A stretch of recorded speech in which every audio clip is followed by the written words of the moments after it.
CM Siddaramaiah DCM DK Shivakumar ಅವರು ದೆಹಲಿ ಪ್ರವಾಸದಲ್ಲಿದ್ರೆ ಇತ್ತ ಖರ್ಗೆ ಬೆಂಗಳೂರಿಗೆ ಬರ್ತಾ ಇದ್ದಾರೆ. ಬೆಂಗಳೂರಿಗೆ ಬಂದಿಳಿದಿದ್ದಾರೆ ಎಐಸಿಸಿ ಅಧ್ಯಕ್ಷರಾದಂತಹ ಮಲ್ಲಿಕಾರ್ಜುನ ಖರ್ಗೆ. ಸಿಎಂ ಸಿದ್ದರಾಮಯ್ಯ ಡಿಸಿಎಂ ಡಿಕೆಶಿ ದೆಹಲಿಗೆ, ಖರ್ಗೆ ಬೆಂಗಳೂರಿಗೆ ಬಂದಿಳಿದ ಎಐಸಿಸಿ ಅಧ್ಯಕ್ಷರು ದಿಢೀರ್ ಬೆಂಗಳೂರಿಗೆ ಖರ್ಗೆ ಅವರು ಮರಳಿದ್ದಾರೆ. ರಾಹುಲ್ ಗಾಂಧಿ ಮೀಟಿಂಗ್ಗೆ ಖರ್ಗೆ ಗೈರಾಗಿದ್ದಾರೆ ಯಾಕೆ ಎನ್ನುವಂತಹ ಕುತೂಹಲ ಇರುವಂತದ್ದು.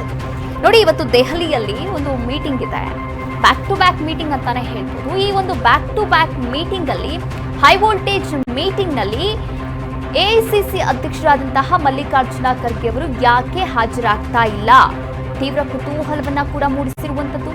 ಹೈ ವೋಲ್ಟೇಜ್ ಮೀಟಿಂಗ್ ನಡೀತಾ ಇದೆ, ಸಿಎಂ ಬದಲಾವಣೆಯ ಕೂಗು ತಾರಕಕ್ಕೇರ್ತಾ ಇದೆ. ಇಂತಹ ಸಂದರ್ಭದಲ್ಲಿ ಇಂದಿನ ಸಭೆ ಕುತೂಹಲವನ್ನ ಕೂಡ ಹೆಚ್ಚಿಸಿದೆ.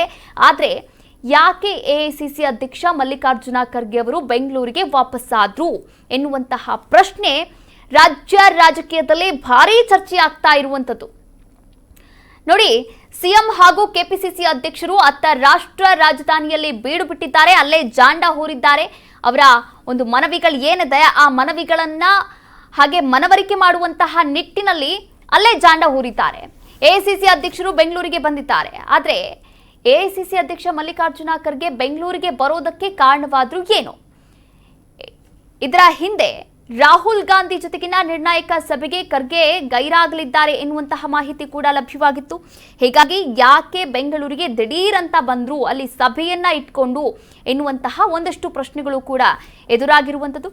ಇನ್ನು ಈ ಕುರಿತಂತೆ ಮಲ್ಲಿಕಾರ್ಜುನ ಖರ್ಗೆ ಅವರೇ ಸ್ಪಷ್ಟನೆಯನ್ನ ನೀಡಬೇಕಾಗಿದೆ.